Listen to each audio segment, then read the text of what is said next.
പിന്നെ അതേപോലെ മറ്റൊരു മുഖ്യമായിട്ടുള്ള കാര്യം ഈ ഉറക്കം. ഞാൻ നേരത്തെ പറഞ്ഞല്ലോ, നമുക്ക് ശരിക്കും എല്ലാ മനുഷ്യർക്കും റെസ്റ്റ് മസ്റ്റാണ്. ഒരു ആവറേജ് ആയിട്ടുള്ള ഒരു അഡൽട്ട് ആയിട്ടുള്ള ഒരാൾക്ക് വേണ്ടത് 6 മുതൽ 8 മണിക്കൂർ ഉറക്കമാണ്.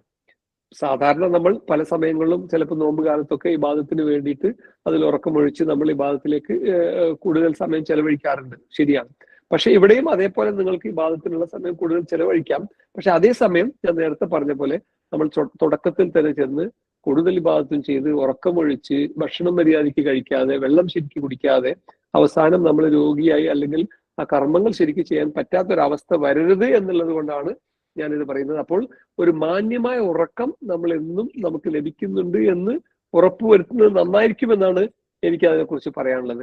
പിന്നെ അതേപോലെ തന്നെ മറ്റൊരു കാര്യം, ഈ പ്രമേഹ രോഗികള് നമ്മൾ ഇടക്കിടക്ക് അവിടെ പോയിട്ട് ചെക്ക് ചെയ്യണമെന്നൊന്നും ഞാൻ പറയുന്നില്ല. പക്ഷെ നമുക്ക് ഒരു ഗ്ലൂക്കോമീറ്റർ കയ്യിൽ കരുതുന്നത് നന്നായിരിക്കും.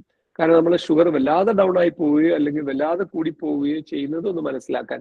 പിന്നെ ബി പി ഉള്ള പേഷ്യൻസ് ഒക്കെ ഇവിടുന്ന് ബി പി ഒക്കെ മെഷർ ചെയ്ത് പോയാൽ മതി. അത് കൂടെ അവിടുന്ന് മെഷർ ചെയ്യേണ്ടത് ആവശ്യമില്ല എന്നാണ്. നിങ്ങൾ മരുന്ന് റെഗുലറായിട്ട് കഴിക്കുകയാണെങ്കിൽ ചെറിയൊരു ഫ്ലക്ച്വേഷൻ ഒക്കെ വരികയുള്ളൂ.